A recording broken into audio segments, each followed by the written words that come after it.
Hey there, my name is Alex Sciarrotta, and I work at Narrative Coffee in Everett, Washington. I've been in coffee for about a half a decade now.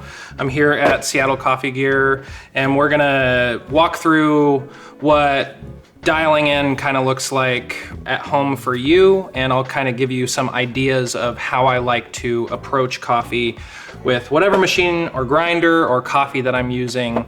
So when you're dialing in coffee, think about the equipment that you're using. We've got the Solis Perfetta and the Eureka Note here, and then we've got the coffee is what's going to be really key here, because you have your home set up. Those are constants for you at your house, unless you're looking to upgrade or whatever that might be in the near future. But your coffee is really going to be the determining factor on figuring out how to brew it and brew it well. You have different roast profiles that are really important. So you've got like dark, medium, and light roast coffees.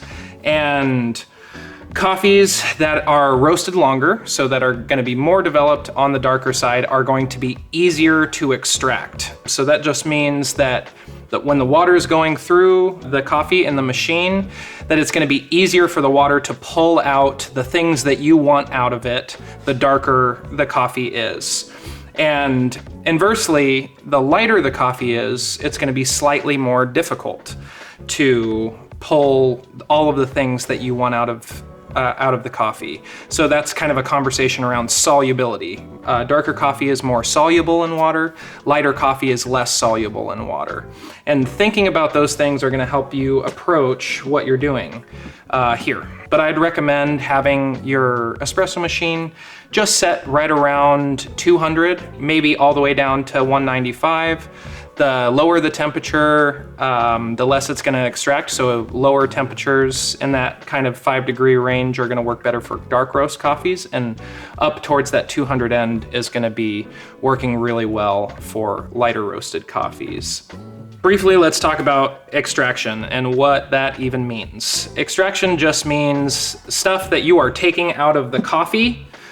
Since coffee is approximately 70% cellulose, or like a woody material, you can't really take that out of the coffee with water. But the rest of the coffee, the other 30%, is soluble in water.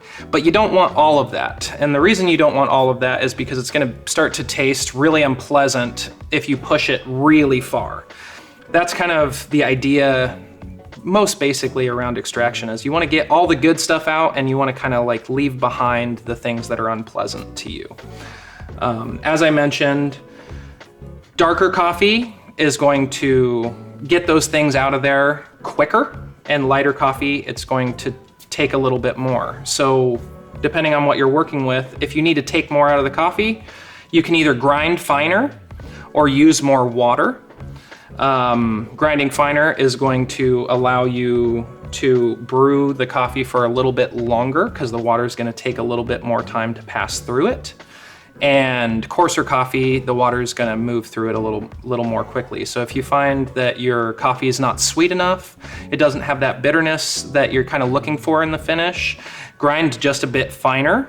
On the opposite end of the spectrum, if it's tasting really overwhelmingly bitter and it's kind of muting all of those pleasant flavors that you're looking for, grind just a bit coarser and quicken up that time. You can also do this by adding less or more water. More water is going to take more stuff out, so it's going to get potentially more sweetness, potentially more bitterness as well. And if it's a little overwhelming on the bitterness, then you can put a little bit less water through, and that's gonna allow you to kind of find that balance of the acidity and the sweetness and the bitterness. The last step in all of this is, you can think about extraction, you can think about making your coffee taste good, but if the coffee that you're buying isn't already really delicious on its own, the producers have done the work, the roasters have done the work, it's gonna be really difficult for you to make great coffee at home. And so you wanna make sure you're buying quality stuff, something like Tony's. Find a local roaster that you're really fond of the way that their coffee tastes, maybe in their cafe or at somebody else's cafe, and kind of use that as a baseline, and maybe even ask the baristas how they might go about putting that coffee through their espresso machine and try to mimic those things. Baristas tend to like to be helpful towards folks. It's good for everybody. We want you to be brewing good coffee at home, and we want you to have good coffee in the cafes as well. So when you're doing this and you bring coffee home and it's not tasting the same as it is in the cafe, think about maybe trying to brew it slightly differently, whether it be grinding slightly different, a different amount of water, a different amount of coffee in your portafilter. Those things are going to help kind of find that zone, and you'll be able to, over time, really have a baseline of how you like to interact with things. So with all that, with your coffee, I highly recommend getting whole coffee that's not pre-ground, whether that be something in a pod or that's just pre-ground in a bag. Your coffee is gonna taste a lot better and more vibrant. It's not gonna be as stale tasting because of oxidization. Coffee will, when you grind it, it begins to oxidize way faster, and that just means the same as if you left food in the fridge, whether it be covered up in open air, it's gonna oxidize and kind of spoil, and you don't want that. So keeping the coffee intact all the way up until the point you're about to brew is very ideal. You're gonna get fresher, better tasting coffee. So investing in something like a solid home grinder, I always say that your grinder, you're only as good as your grinder with making coffee anywhere, whether it's in the cafe or at home. If your grinder is not operating well and you don't have something that is able to produce really delicious coffee, consistent grinds, you're gonna have a really hard time even making a beautiful commercial machine working well. People will buy for their cafes this amazing, super expensive machine and then use really cheap grinders, and then they're wondering why it doesn't work well. It's because their grinders need to be up to par with your machine. I would actually recommend getting a nice grinder first over getting a nice machine. Nice machines help a ton. They're really important as well, but this thing is kind of your key to success. So let's start brewing some coffee. A really helpful thing is having scales so that you can know how much coffee you are putting in the basket, and then how much water is going through.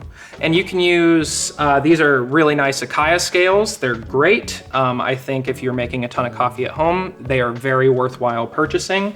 But you can also just use a food scale at home. If you have something like that, that'll also really improve things, because when you're baking or you're cooking or whatever, you want to put the right amount of ingredients in. And it's the same idea here, is you want to have the right amount of coffee and the right amount of water. And so I'm gonna go somewhere around 14 to 15 grams of coffee ground into the portafilter. And then I'm gonna put about 30 to 32 grams of water through that coffee. So I'll weigh it here.